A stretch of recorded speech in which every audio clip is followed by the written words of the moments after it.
सियासत दीन का हिस्सा है। जिस सियासी जंग थी, बिल्कुल सियासी जंग थी, 100% सियासी जंग थी। इस्लाम सियासत से लागू, यही तो सेकुलरिज्म है कि ठीक है जी अपना नमाज रोजा मस्जिदों में रखो, हमें यहाँ पे जो है ना नंगा नाचने तो आप लोग नमाज अपनी मस्जिद में ले। हुसैन को ज़बह किया, आज उम्मत को हुसैन की याद आ रही है। उस वक्त अगर साथ दिया होता तो उम्मत इस गलत पटरी पे न चढ़ती। आज तक नहीं हम निकल सके।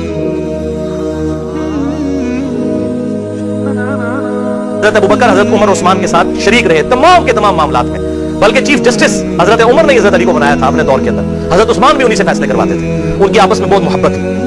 बहरहाल इमाम हुसैन अलैहिस्सलाम ने रेजिस्टेंस की पैसिव, अपने घर वालों को, बच्चों को, बीवियों को साथ लेकर निकले। 72 लोग थे, 18 अहले बैत थे, बाकी रिश्तेदार। तो भाइयों, जंग के अंदर कोई बीवी बच्चे साथ लेके जाते हैं? मुझे बताइए। वो तो कूफे जा रहे थे, कूफे से खत लिखे सहाबा ने। ये कहते कूफियों ने लिखे, वो सहाबा थे सुलमान इब्न सुर्द, जिनकी बुखारी और मुस्लिम में हदीसें हैं। सुलमान इब्न सुर्द ये सहाबी थे जिन्होंने खत लिख के बुलवाया कि हज़रत मीर माविया ने अपनी वो अहद तोड़ दिया है, उन्होंने उम्मत को शूरा के हवाले नहीं किया, जबरदस्ती हम पे अपना बेटा मुसल्लत कर गए हैं, लिहाजा आप उम्मत के लीडर हैं, सामने आए, आप किस चीज की पासदारी रहेगी? ये कौन सी खिलाफत है? आप कहते हो हुक्मरानों के खिलाफ खरूज नहीं होता, अब कोई उज़र बाकी नहीं रहा कि इनके खिलाफ क़याम किया जाए।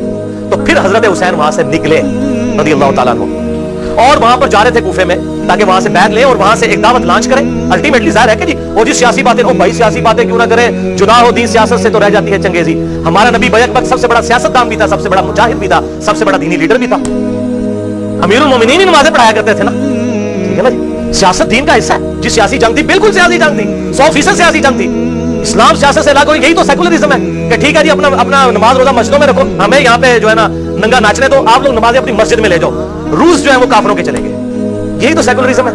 हजरत हुसैन को ज़बह किया, आज उम्मत को हुसैन की याद आ रही है। उस वक्त अगर साथ दिया होता तो उम्मत इस गलत पटरी पे न चढ़ती। आज तक नहीं हम निकल सके। और डॉक्टर इकबाल ने अपने खुतबे में कहा था, इलाहाबाद का जो खुतबा जिसमें उन्होंने पाकिस्तान का नजरिया पेश किया, काश हमें अल्लाह ताला एक मुल्क दे जिसमें हम इस्लाम का निजाम कायम करके अरब इंपीरियलिज्म का दाग अपने चेहरे से उतार दें, जो 1000 साल से हमारे चेहरे पर 1300 साल से लगा हुआ है। अरब इंपीरियलिज्म उन्होंने कहा, अबू बकर उमर उस्मान अली के बाद जितने मुल्क आए, कहा अरब इंपीरियलिज्म, अरब बादशाह। उनका ये खिलाफत राशिदा नहीं है, ये बात याद रखिएगा। खिलाफत राशिदा और इस्लाम का उरूज 41 हिजरी में खत्म, मुसलमानों का उरूज 1000 साल तक रहा है। इस्लाम का उरूज नहीं, इस्लाम का ज़वाल ही है। उसके बाद क्या आप बादशाह अकबर को इस्लाम का उरूज कहेंगे? 70 साल तक हुक्मरान रहा मुगलिया बादशाह, मैं खुद मुगल हूं, तो मैं अब उसको क्या रहमतुल्लाह कहूं? हिंदू औरतों से वो शादियां करता था। ये मुसलमानों की हुकूमत थी। अबू बकर उमर उस्मान अली के बाद मुसलमानों की हुकूमत थी, इस्लाम की हुकूमत नहीं थी। बतदरीज ज़वाल आता गया, आता गया, आता गया, आता गया, और फिर काफिर इन पर मुसल्लत हुए और अब दोबारा नशे सानिया का आगाज हुआ है। लिहाजा इस बात को समझ लें, इस्लामी हुकूमत अलग चीज है, मुसलमानों की हुकूमत अलग चीज है। उस पर मुसलमानों को सुपर पावर मिल गई थी, फिर उसका एक्सप्लोजन था। फिर कोई भी ज़ाहिर है जब रोमन एम्पायर गिर गई, आज अगर पाकिस्तान इंडिया को और रशिया को और अमेरिका को गिरा दे तो फिर पाकिस्तान के आगे कौन खड़ा हो सकता है? तो मुसलमानों को खुलफाए राशिदीन के जमाने में हुकूमत मिल गई। फिर उन्होंने बाद में उसी तरह महल्लात बनाए, कैसर कसरा की सुन्नत पे अमल किया। बाप मरता था बेटे को खलीफा, बेटा मरता था बेटे को खलीफा, 4-4 बेटों को बतदरीज खलीफा नामजद करते थे। आम उनके नाम लेते हैं, आप जरा उनकी हरकतें भी पढ़ के देखिए। उम्मत को सुला दिया इन लोगों ने तलवार के जोर के ऊपर। तो बुखारी और मुस्लिम में कई हदीस है। अब इस हवाले से मैं एक ही जुमला बोलूंगा भाइयों, फिक्र हुसैन हक परस्ती की अलामत है। सैयदना हुसैन ने क़यामत तक के लिए इख्तिलाफी नोट अपना लिख दिया है कि चाहे मैं अकेला हूं, मेरे साथ चंद लोग हैं, जैसे सूरत अन-नहल में आया कि इब्राहीम अकेले ही पूरी उम्मत थे, उन्होंने भी ये साबित कर दिया कि हक हक है, चाहे थोड़े लोग हों।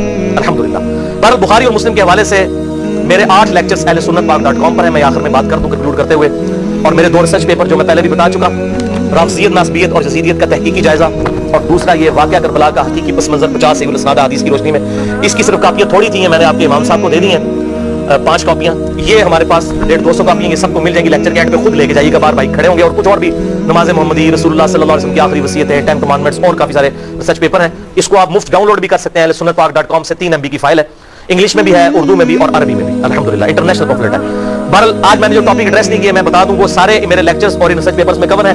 हजरत हुसैन की जो मज़लूमाना शहादत थी, हुजूर सल्लल्लाहु अलैहि वसल्लम का इस पैगाम। इसी तरीके से हजरत हुसैन के बारे में अंसाबुल शराब में जो लिखा हुआ है, वो अक्सर शिया भी बयान कर रहे होते हैं। हजरत हुसैन ने 3 शर्तें रखी थी, वो भाई झूठ है।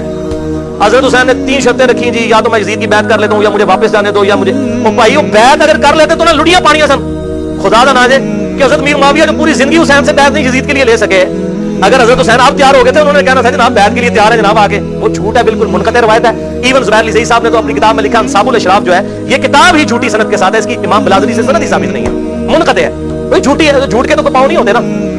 इसी तरीके से यजीद पे कुस्तुनतुनिया की बिशारत फिट करते हैं जी, वो पहले लश्कर में है नहीं था, मैंने बुखारी से मुदौ से साबित किया, इसी पॉम्फलेट पे आपको मिल जाएगा कहां वो पहले लश्कर में शामिल था। कोई जन्नत की बिशारत नहीं, मैं उसको दोस्त की नहीं कह रहा, लेकिन जन्नत की बिशारत उस पर फिट नहीं। कलमा गो है, अगर अल्लाह ताला ने माफ किया जन्नत में जाएगा, हमें कौन सा मसला है, लेकिन जो कुछ किया वो बुरे करतूत उसके बुरे हैं, ठीक है। اور یہ لعنت نہ بھیجیں. صحیح بخاری میں مسلم میں موجود ہے, جو اہل مدینہ کو ڈرائے دھمکائے اس پہ اللہ کی لعنت, فرشتوں کی لعنت, تمام لعنت کرنے والوں کی لعنت. ہمیں بھیجنے کی ضرورت ہے. جس نے اہل مدینہ سے ظلم کیا خود لعنت اس نے کمائی. کوئی جھوٹ بولتا ہے میں اس کو لعنتی کہوں نہ کہوں, اللہ کی لعنت کا مستحق ہے لعنت اللہ علی الکاذبین, اللہ تو خود بھیجے. اسی طریقے سے یزید کے دور میں 3 سیاہ کارنامے اسی پمفلٹ میں لکھے ہوئے ہیں. خانہ کعبہ کو جلانا صحیح مسلم سے, اہل مدینہ کو لوٹنا, ان کو قتل کرنا بخاری اور مسلم سے, اور حضرت حسین کی شہادت. یہ میں نے ساری چیزیں اس میں بتائی ہیں, یزید کے 3 سیاہ کارنامے. آخر میں آپ ایک حدیث بیان کرنے لگا ہوں جس کی وجہ سے میں نے یہ مہم کھڑی کی اور پوری دنیا میں آگ لگ گئی ہے. یہ پمفلٹ میں نے ڈاکٹر ذاکر نائک کے خلاف لکھا تھا, میں ان کی بڑی عزت کرتا ہوں اور دنیا پہ اللہ کی حجت مانتا ہوں انہیں. انہوں نے جب وہ بات کی تھی تو ان کے خلاف میں نے یہ پمفلٹ لکھا, انگلش میں بھی ان کو علمی طریقے سے پوائنٹ آؤٹ کیا میں نے کہ آپ بھائی غلطی پر ہیں. آپ تو امام ابن تیمیہ اور وہ صلاح الدین یوسف صاحب کی لکھی ہوئی تاریخ پڑھ رہے ہیں, یہ بخاری مسلم پڑھیں کہ کہاں پہ یزید جو ہے وہ اس پہ قسطنطنیہ پھیٹا ہے. خدا کے لیے مولویوں کی کتابوں سے نکل کے, اور پھر جب اس سے سوال ہوا اس نے کہا جی امام غزالی نے لکھا ہے, فلاں نے لکھا ہے. ویسے آپ کہتے ہیں قرآن حدیث پڑھو, جب یزید بھی واری تھے امام غزالی نے تو تسی صوفی نو مسلمان بھی نہ سمجھتے.